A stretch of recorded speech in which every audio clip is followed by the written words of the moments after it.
तो आतंकवाद के मामले में पाकिस्तान को आए दिन विदेशों में अपमानित होना पड़ रहा है। इसका ताजा उदाहरण है अमेरिका से, जहां गुरुवार को अमेरिकी सांसद ब्रैड शेरमैन ने बिलावल भुट्टो के नेतृत्व वाले पाकिस्तानी प्रतिनिधिमंडल को जमकर खरी खोटी सुनाई है। रिपोर्ट देखिए।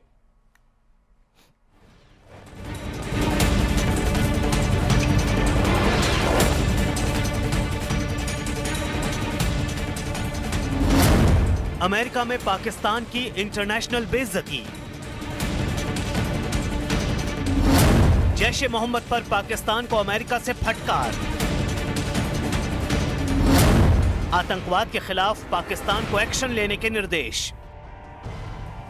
ऑपरेशन सिंदूर के बाद एक बार फिर से पाकिस्तान की इंटरनेशनल बेइज्जती हुई है। इस बार वॉशिंगटन गए पाकिस्तान के प्रतिनिधिमंडल की बातचीत जब अमेरिकी सांसद ब्रैड शेरमैन से हुई, तब पाकिस्तान की गजब की मिट्टी पलीद हुई। अमेरिकी सांसद ब्रैड शेरमैन ने पाकिस्तान के पूर्व विदेश मंत्री बिलावल भुट्टो, पाकिस्तानी राजदूत मसूद शेख और अमेरिकी हाउस फॉरेन अफेयर्स की टीम से मुलाकात के दौरान कई अहम मुद्दों पर बातचीत की। इस दौरान अमेरिकी सांसद ने भारत पाकिस्तान संघर्ष, पाकिस्तान में लोकतंत्र और आतंकवाद पर खुलकर राय रखी। लेकिन इस बीच पाकिस्तान को सबसे अहम और कड़ा संदेश भी दिया गया। अमेरिकी सांसद ब्रैड शेरमैन ने पाकिस्तान को आतंकी संगठन जैश ए मोहम्मद के खिलाफ निर्णायक कार्रवाई करने का निर्देश दिया। यही नहीं, ब्रैड शेरमैन ने जैश ए मोहम्मद को घिनौना बताते हुए कहा कि ये आतंकी संगठन 2002 में वॉल स्ट्रीट जर्नल के पत्रकार डैनियल पर्ल की हत्या समेत कई जघन्य अपराधों के लिए जिम्मेदार है। जैश ए मोहम्मद को संयुक्त राष्ट्र द्वारा प्रतिबंधित आतंकी संगठन घोषित किया गया है और ये भारत में कई बड़े हमलों के लिए जिम्मेदार भी है। पाकिस्तान के पूर्व विदेश मंत्री बिलावल भुट्टो से मुलाकात के दौरान अमेरिकी सांसद ब्रैड शेरमैन ने आतंकवाद के अलावा सिंधु नदी के जल अधिकारों पर भी गहरी चर्चा की और चीन को भारत के पानी से छेड़छाड़ न करने की सलाह दी गई। इसके साथ ही अमेरिकी सांसद ब्रैड शेरमैन ने पाकिस्तान में अल्पसंख्यकों की स्थिति पर भी चिंता जताई। उन्होंने कहा कि पाकिस्तान में ईसाइयों, हिंदुओं और अहमदिया मुसलमानों को बिना डर के अपनी आस्था का पालन करने और लोकतांत्रिक व्यवस्था में हिस्सा लेने की पूरी स्वतंत्रता मिलनी चाहिए।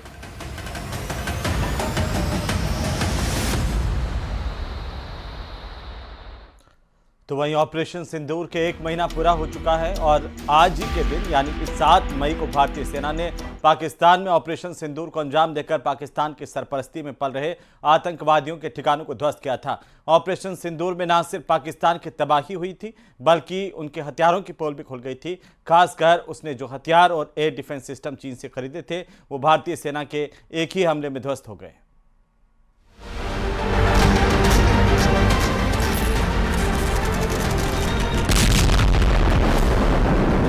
अब पाकिस्तान कभी भी ऑपरेशन सिंदूर का नाम सुनेगा तो उसे अपनी शर्मनाक शिकस्त याद आएगी। यदि कहीं कोई हमारे इस संयम का फायदा उठाने की कोशिश करता है तो उसे कल की तरह ही क्वालिटी कार्रवाई का सामना करने के लिए भी पूरी तरह से तैयार रहना होगा।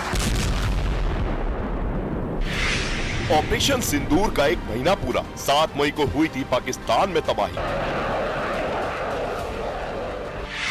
भारतीय मिसाइलों के आगे पाकिस्तान का एयर डिफेंस हुआ था फुस। ऑपरेशन सिंदूर में भारतीय हथियारों का दम, चीन के हथियार बेदम। ऑपरेशन सिंदूर को 1 महीना पूरा हो चुका है और ये अभी भी जारी है। पाकिस्तान की तरफ से जब भी कोई हिमाकत होगी, आतंकी वारदात होगी, फौरन वैसा ही जवाब दिया जाएगा जैसा कि 1 महीने पहले 7 मई को ऑपरेशन सिंदूर के वक्त दिया गया था। 7 मई को भारतीय सेना ने जो जख्म पाकिस्तान को दिए थे वो अभी ताजा है। पाकिस्तान जब भी 7 मई के मंजर को याद करता है उसकी रूह कांप जाती है, क्योंकि उसे ऑपरेशन सिंदूर में सबसे बड़ी तबाही मिली थी और इस जंग में सबसे बड़ा दर्द उसके ही सबसे बड़े प्यारे दोस्त चीन ने दिया था। ऐसा इसलिए क्योंकि ऑपरेशन सिंदूर के वक्त भी और उसके बाद जब पाकिस्तान ने भारतीय सीमा में हमला किया तब दोनों समय उसके पास मौजूद चीन के एयर डिफेंस सिस्टम और हथियार बेदम साबित हुए और चीन एक्सपोज हो गया था। HQ-9 air defence system made in China हो गया फुस। Wing Loong sacking drone made in China मलबे में हुआ तब्दील। PL-15 missile made in China launch होते ही हुई फुस। ये वो हथियार है जिनके दम पर पाकिस्तान की पिद्दी सेना ऑपरेशन सिंदूर के वक्त भारतीय सेना का मुकाबला करने चली थी। लेकिन इन चाइनीज हथियारों के दम पर पाकिस्तान उसी तरह से डूब गया जैसे पल भर में पानी में कागज की नाव डूब जाती है। ऑपरेशन सिंदूर में जिस तरह से भारतीय सेना ने अपने युद्ध कौशल और एयर डिफेंस की सटीकता से पाकिस्तान के हथियारों को नेस्तनाबूद कर दिया, उससे चीन की साख पर सबसे बड़ा पट्टा लगा है। ऐसा इसलिए क्योंकि पाकिस्तान ने जो भी हथियार चीन से खरीदे थे उनका जैसे इस्तेमाल किया वैसे ही वो फेल हो गए। ऑपरेशन सिंदूर में भारत ने चीन के हथियारों को फेल कर दिया। महज 23 मिनट में पाकिस्तान में काम कर रहे चीनी एयर डिफेंस सिस्टम को चकमा देकर आतंकियों को सबक सिखाया गया। चाइनीज माल HQ-9 के चक्कर में पाकिस्तान का एयर डिफेंस फेल। चीन से दोस्ती और उससे हथियार खरीदते वक्त पाकिस्तान को लगा कि उसने बाजी मार ली, लेकिन जब चाइनीज हथियारों को इस्तेमाल करने की नौबत आई, हमेशा की तरह चाइनीज माल फुस हो गए। ऑपरेशन सिंदूर में भारतीय सेना की धाकड़ मिसाइलों ने पाकिस्तान के एयर डिफेंस सिस्टम को ध्वस्त करते हुए एक एक टारगेट को ध्वस्त कर दिया। दरअसल पाकिस्तान ने चीन से खरीदे गए एयर डिफेंस सिस्टम HQ-9 को पंजाब प्रांत के बहावलपुर में जैश के मुख्यालय की सुरक्षा में तैनात किया था, लेकिन 7 मई की सुबह भारतीय सेना ने चाइनीज एयर डिफेंस सिस्टम को फेल करते हुए न सिर्फ जैश के मुख्यालय को तबाह किया बल्कि एयर डिफेंस सिस्टम HQ-9 को भी ध्वस्त कर दिया। यानी भारतीय फाइटर जेट के घातक हमले में HQ-9 एयर डिफेंस सिस्टम खुद की ही रक्षा नहीं कर सका। भारत की कार्रवाई में जैश ए मोहम्मद के मुखिया मसूद अजहर के परिवार के कई लोगों की मौत हुई थी। हमले में जैश ए मोहम्मद का मुख्यालय मलबे में तब्दील नजर आया था। चीन का विंग लूंग सेकंड ड्रोन मलबे में तब्दील। ऑपरेशन सिंदूर के वक्त पाकिस्तान ने भारतीय सीमा में हमले के लिए पहली बार चीन से लिए विंग लूंग सेकंड ड्रोन का इस्तेमाल किया, लेकिन यहां भी पाकिस्तान के मंसूबे ध्वस्त हो गए। भारतीय एयर डिफेंस रेडार सिस्टम ने न सिर्फ इसे ट्रैक किया बल्कि इंटरसेप्ट भी कर दिया। यही नहीं, पाकिस्तान ने देश के कई महत्वपूर्ण सैन्य संस्थानों को निशाना बनाते हुए चीन की सुपरसोनिक CM-400 AKG मिसाइल को भी लॉन्च किया, जिसे भारतीय AEW&C रेडार ने ट्रैक कर लिया और S-400 ने इसका शिकार कर लिया। चाइना की PL-15 मिसाइल हुई फेल। सिर्फ एयर डिफेंस और ड्रोन ही नहीं बल्कि पाकिस्तान के लिए चाइनीज मिसाइलें भी सिर दर्द साबित हुई थीं। जिस PL-15 मिसाइल को चीन ने दुनिया की सबसे एडवांस हवा से हवा में मार करने वाली मिसाइल बताकर पाकिस्तान को बेचा था, वो भी फेल हो गई। पाकिस्तान की सेना ने चीन की PL-15 मिसाइल को JF-17 से लॉन्च किया, लेकिन इंडियन एयरफोर्स ने इसे हवा में ही तबाह कर दिया और इसके मलबे को सुरक्षित कर लिया, जो चीन के लिए बड़ा खतरा बन गया है। अब भारत के पास मौजूद इस चीनी मिसाइल के मलबे की मांग अब दुनिया के बड़े देशों की ओर से की जाने लगी है, ताकि रिसर्च करके चीन की सैन्य तकनीक की असलियत का पता लगाया जा सके। ऑपरेशन सिंदूर केवल एक सैन्य कार्रवाई नहीं था, बल्कि ये भारत की तकनीकी श्रेष्ठता, रक्षा क्षेत्र में आत्मनिर्भरता और रणनीतिक दूरदृष्टि का प्रतीक बन गया है। इस ऑपरेशन में ब्रह्मोस के एयर लॉन्च वर्जन का सबसे सफल टेस्ट हुआ। पाकिस्तान के एयरबेस और रनवे पर बने बड़े बड़े गड्ढे इसके गवाह थे। ऑपरेशन सिंदूर में पहली बार रूस के S-400 एयर डिफेंस सिस्टम का इस्तेमाल हुआ, जिसने दुश्मन पाकिस्तान के हर हमले को नाकाम किया।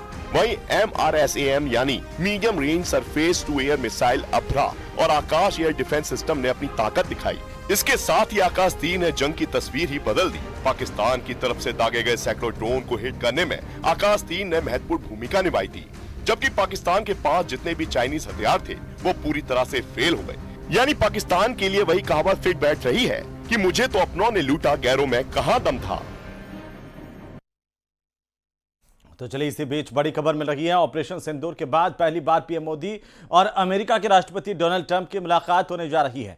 प्रधानमंत्री नरेंद्र मोदी को कनाडा के प्रधानमंत्री मार्क कार्नी ने फोन करके G7 समिट का निमंत्रण दिया है और इस कॉल के दौरान दोनों नेताओं ने भारत कनाडा के गहरे रिश्तों को और ज्यादा मजबूत करने का इरादा जाहिर किया। लेकिन सबसे दिलचस्प बात यह है कि ऑपरेशन सिंदूर के बाद ये पीएम मोदी और अमेरिका के राष्ट्रपति डोनाल्ड ट्रंप की पहली आमने सामने की मुलाकात होगी। G7 शिखर सम्मेलन 15 से 17 जून 2025 को कनाडा के अल्बर्टा प्रांत के कानानासिक में आयोजित होने वाला है।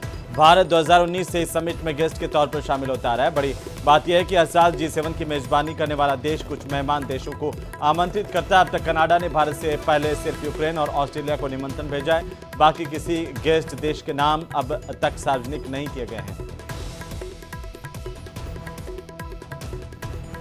तो प्रधानमंत्री नरेंद्र मोदी कनाडा जाएंगे G7 समिट में शामिल होने के लिए और इस दौरान दोनों की मुलाकात ऑपरेशन सिंदूर के बाद पहली दफा होने जा रही है। अमेरिका के राष्ट्रपति डोनाल्ड ट्रंप और भारतीय प्रधानमंत्री नरेंद्र मोदी की मुलाकात पहली दफा होगी। ऑपरेशन सिंदूर के बाद आमने सामने की मुलाकात, इसे लेकर चर्चाएं तेज। और इसी बीच आप देखिए तस्वीरों के जरिए प्रधानमंत्री को G7 समिट का न्योता मिला है। 15 से 17 जून तक G7 समिट की मेजबानी कर रहा है कनाडा, और कनाडा के प्रधानमंत्री की तरफ से फोन करके पीएम मोदी को न्योता भेजा गया है। एक मंच पर इस दौरान मोदी और ट्रंप होंगे।